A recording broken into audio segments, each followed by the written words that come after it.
আমি বিধর্মীর ঘরে জন্মগ্রহণ করলাম, আমি ঈমান গ্রহণ করতে পারলাম না, মরার পরে আমাকে জাহান্নামে নিক্ষেপ করা হবে, এখানে আমার দোষটা কি? আল্লাহ চাইলে আমাকে তো ঈমানদার বানাতে পারতেন।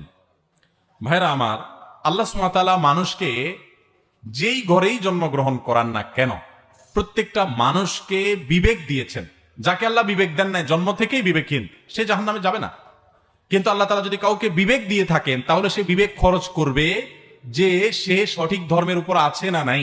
আমার প্রশ্ন হলো ভাই, বুশ দত্ত বা বসু দত্ত, যে নামই হোক আপনার প্রতি, বুশ দত্ত না, বুশ দত্ত ভাই, আপনার প্রতি আমার প্রশ্ন হলো, আল্লাহ সুবহানাহু ওয়া তাআলা আপনাকে বানিয়ে আল্লাহ আপনাকে বিবেক দিয়েছেন কি দেন নাই? এবং আপনি যে বাপদাদা ধর্মের অনুসরণ করছেন, সেই ধর্মটা কোরআনে কারিমে বর্ণনা অনুযায়ী মানুষের বানানো। আল্লাহ বলছেন যে ওয়ামান ইয়াবতাগি গায়রাল ইসলামি দীনান ফালান ইউকবালা মিনহু, যে ব্যক্তি ইসলাম ছাড়া অন্য কোন ধর্ম আল্লাহর কাছে এনে হাজির করবে, সেটা আল্লাহ অ্যাকসেপ্ট করবেন না।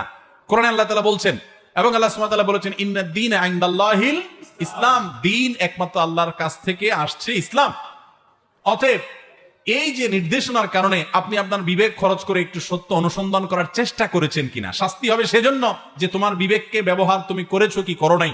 তুমি চেষ্টা করে তোমার বিবেক বুদ্ধিকে যদি খরচ করে সত্যকে অনুসন্ধান করবার সত্যিকারের চেষ্টা যদি তুমি করো, আল্লাহ বলেছেন ওয়াল্লাযীনা জাহাদু ফীনা, যারা আমার পথে আসার জন্য চেষ্টা করে সত্যিকারের চেষ্টা, লানাহদিয়ান্নাহুম সুবুলানা, নির্ঘাত অবশ্যই অবশ্যই আল্লাহ বলছেন আমি তাদেরকে আমার দিকে আসার একটা রাস্তা দেখাবো না।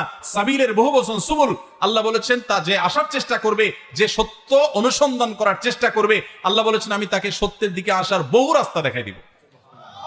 অতএব আমি বলবো যে কোন মায়ের ঘরে, কোন বাবার ঘরে জন্মগ্রহণ করেছেন দেখে আপনি সেই জায়গায় দাঁড়িয়ে থাকবেন, এটা তো বুদ্ধিমানের কাজ নয়। আমি একটা উপমা দিতে চাই।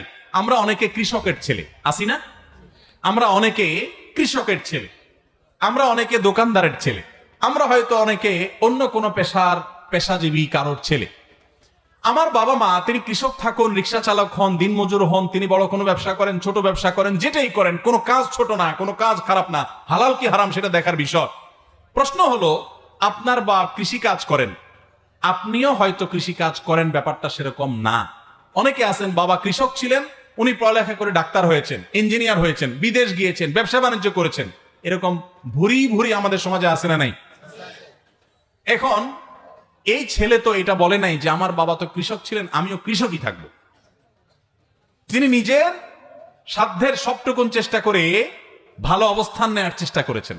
দুনিয়ার ক্ষেত্রে আমরা খুব ভালো করে বুঝলাম, কিন্তু ধর্মের ক্ষেত্রে আসলে যদি আমরা বলি যে না, আমার বাবা মা ভুলে আছেন, আমি তাদের সন্তান, আমি কিভাবে এই ভুল থেকে সরি, তাহলে এটা বুদ্ধিমানের কথা হলো না।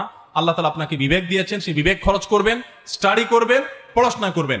এমনকি মুসলিম হয়েও আমরা যারা জন্মগ্রহণ করেছি, আমাদেরও ইসলাম আমি সঠিকভাবে চর্চা করছি কিনা, আমার বাপদাদার যেটা করে আসছে সবগুলোই সঠিক কিনা, না কোনোটা ভুল আছে, আমাদের সে বিবেক খরচ করা উচিত, সে স্টাডি করা উচিত, সে জ্ঞান খরচ করা উচিত।